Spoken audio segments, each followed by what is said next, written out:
नमस्कार विद्यार्थी मित्र मैत्रिणींनो, जर तुम्ही GDSEN A CHM 2026 परीक्षेची तयारी करत असाल तर आजचा हा व्हिडिओ तुमच्यासाठी खूप महत्त्वाचा आहे. या व्हिडिओमध्ये आपण पाहणार आहोत महत्त्वाचे प्रश्न, नोट्स आणि परीक्षा पास होण्यासाठी आवश्यक मार्गदर्शन. माझे नाव अशोक वन्य असून मला सहकार क्षेत्राचा 33 वर्षाचा अनुभव आहे. आपण आज पेपर क्रमांक 4 सहकाराचा इतिहास, तत्वे आणि व्यवस्थापन या विषयाचे परीक्षेच्या सोप्या भाषेत तयारी करणार आहोत. या विषयाचे महत्त्वाचे प्रश्न आणि त्यांची सोपी उत्तरे पाहणार आहोत, जे परीक्षेसाठी खूप महत्त्वाचे ठरणार आहे. तर चला मग सुरू करूया आजचा पहिला प्रश्न. दुग्ध विकास मंडळ. शासनाने सहकारी चळवळीला वळण देण्यासाठी वेळोवेळी अनेक समित्या नेमल्या. त्यापैकी एक महत्त्वाची समिती म्हणजे सहकारी नियोजन समिती. ही समिती सहकाराचे एक थोर हितचिंतक आणि मार्गदर्शक श्री रमणलाल सरैया यांच्या अध्यक्षतेखाली होती. या समितीच्या अहवालाला अतिशय महत्त्व दिले जाते, कारण ग्रामीण भागाच्या संदर्भात सहकारी संस्थांचा सर्वांगीण विकास केला पाहिजे असे स्पष्ट केले आहे. यात ज्या विविध विषयावर विभागवार विचार करण्यात आला त्यात विभाग 4 पशुसंवर्धन आणि मच्छीमारी यावर आहे. या अहवालात सहकारी दूध विकासासाठी पुढील मार्ग सुचवले आहेत. क. राज्य सरकारने सुधारित जाती निवडण्याचे आणि पुरेशा संख्येने वळू पुरविण्याचे काम करावे व असा मान्य वळू सभासदांच्या जनावरांसाठी उपलब्ध करून द्यावा. ख. संस्थांमार्फत दूध उत्पादन वाढावे आणि वाटप यांचा प्रचार करावा.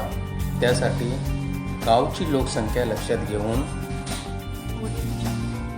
गावापासून 30 मैल त्रिज्येच्या कार्यक्षेत्रात संस्थांनी काम करावे. ग. प्रत्येक संस्थेने कमीत कमी दुधाचा पुरवठा केला पाहिजे आणि किती दूध उत्पादन केले पाहिजे याबद्दलचे रोजचे प्रमाण ठरवण्यात यावे. ते किमान 300 रतल म्हणजेच 150 लिटर असावे. संस्थेने वरिष्ठ संस्थेला प्रत्येक महिन्याच्या सुरुवातीस आपले सभासद किती दूध पुरवू शकतील ते कळविले पाहिजे. सभासद संख्या, युनियन आणि महिन्याच्या शेवटी आलेल्या किमतीचे रकमेची वाटणी केली पाहिजे. ग.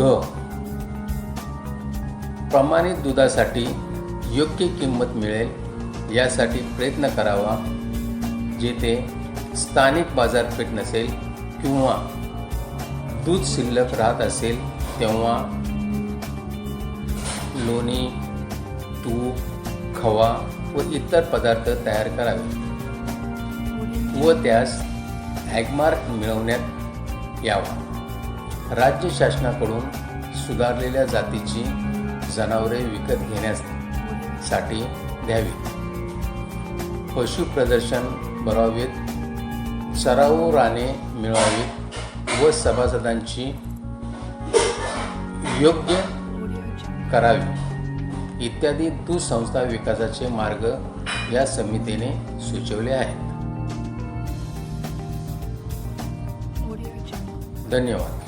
तुम्हाला हे प्रश्न उत्तरे किती सोपे आवडले ते कमेंट्समध्ये नक्की लिहा आणि तुम्हाला कोणत्या विषयावर आणि कसा व्हिडिओ हवा आहे तेही सांगा. जर तुम्हाला असेच GDSEN A and CHM परीक्षेसाठी मार्गदर्शन हवे असेल तर व्हिडिओला लाईक करा, चॅनलला सबस्क्राईब करा आणि बेल आयकॉन दाबायला विसरू नका. त्यामुळे परीक्षा होईपर्यंत आपणास माझे नवीन विषयावरील व्हिडिओ प्रथमतः आपणास मिळू शकतील. पुढील व्हिडिओमध्ये आपण आणखी महत्त्वाचे प्रश्न आणि एक मॉडेल पेपर घेऊन येणार आहोत. तो व्हिडिओ नक्की पहा. धन्यवाद. अभ्यास करत राहा आणि यशस्वी व्हा.